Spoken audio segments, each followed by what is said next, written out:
Good morning students, welcome to all in science class. This is your third chapter fiber to fabric part 2 for class 7.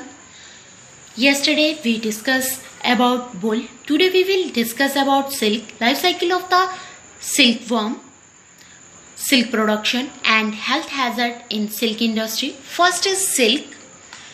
Silk is another important animal fiber. Silk was first develop in China. China में भी ये accidentally develop हुई थी. जो China के emperor थे वो एक बारी अपने बगीचे में अपनी रानी के साथ चाय पी रहे थे.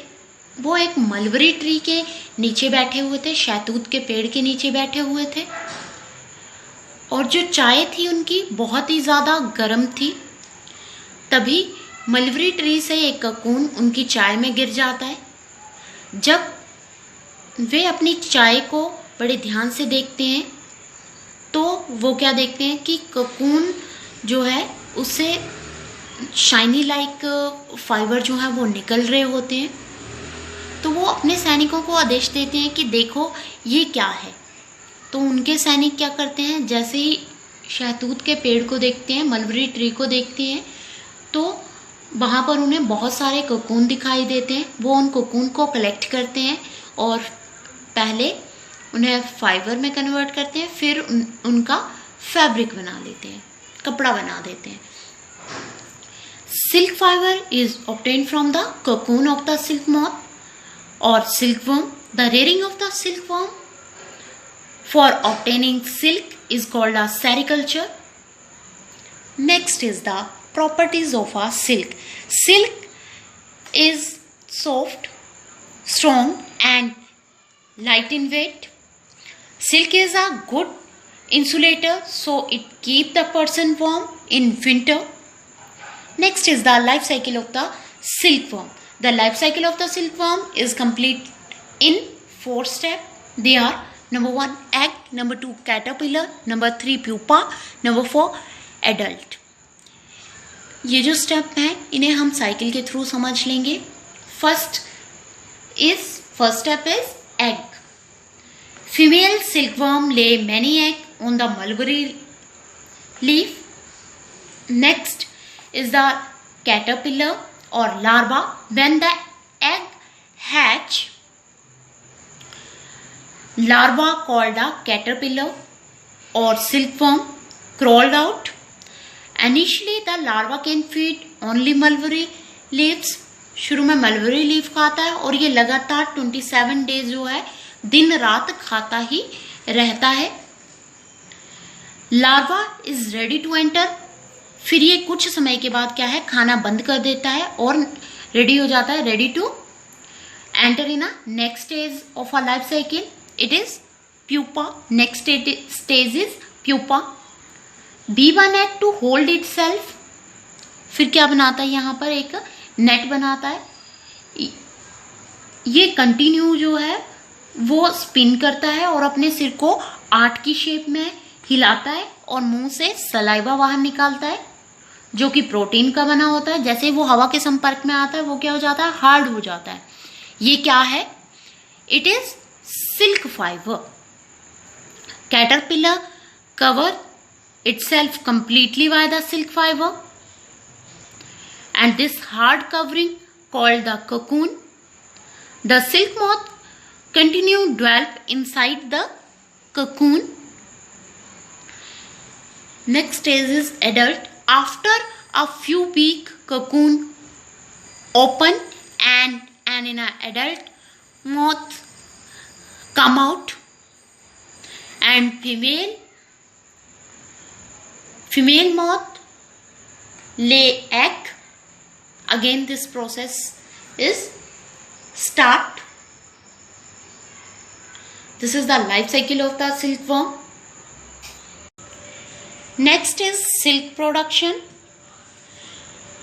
Silk fibers are obtained from in a cocoon of the silkworm. Silk moths are rare and their cocoon are used to get in a silk thread. The cocoon are put into the hot water which kill the worm as well as the loosen the filament. The filaments are taken out from the cocoon by the process called the reeling. It is done in a special machine. The thread obtained is called a raw silk. Silk fiber are then spun into the silk thread. Silk thread से कपड़ा बनाया जाता है. Different types of the silk within a different texture. कुछ क्या होती है, coarse होती हैं, कुछ smooth होती हैं, कुछ shiny होती हैं. Are obtained from in a different variety of the silk moth. It can be dyed into the various color. Next is the variety of the silk. Number 1 is the mulberry silk. Number 2 tussar silk. Number 3 monga silk. Most common silk fiber obtained from in a mulberry silk moth. These fiber are a very good quality. It is soft, elastic and dye in a beautiful color. Tasar and muga जो है वो जंगली silk worm है. Silk worm से बनती है ये silk. Tussar silk worm जो है वो Arjun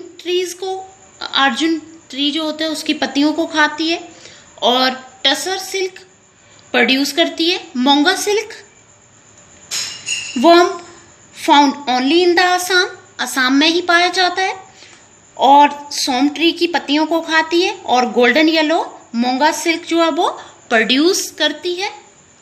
next is the health hazard in silk industry. Production of the silk is create with several health problem. Some of these problems are number 1 skin diseases. जैसे ही cocoon को गर्म पानी में डाल करके उसके जो फिलामेंट है उसको अलग करा जाता है तो जो वर्कर हैं उनको ये चेक करने के लिए कि जो फिलामेंट है वो सॉफ्ट हुआ कि नहीं हुआ, इसके लिए उन्हें क्या करना पड़ता है, अपना हाथ जो है वो गर्म पानी में डालना पड़ता है जिससे उनका जो हाथ है वो जल जाता है. This cause the burning of the skin and open burn injury. जो खुले घाव होते हैं उसे कई तरह की स्किन प्रॉब्लम होती है और स्किन इन्फेक्शन भी हो सकता है. Second one is the I and back एक प्रॉब्लम. जो सिल्क है, सिल्क को एक्सट्रैक्ट करने के लिए 14 to 16 आवर जो है वो खड़े रहना पड़ता है तो और उसे कंटिन्यू देखना पड़ता है रीलिंग को. इससे आई और बैक जो बैक है उसमें प्रॉब्लम क्रिएट होती है. Next is third is respiratory diseases. Boiling of a cocoon release a lot of fumes and vapour. This cause the respiratory problem such as asthma.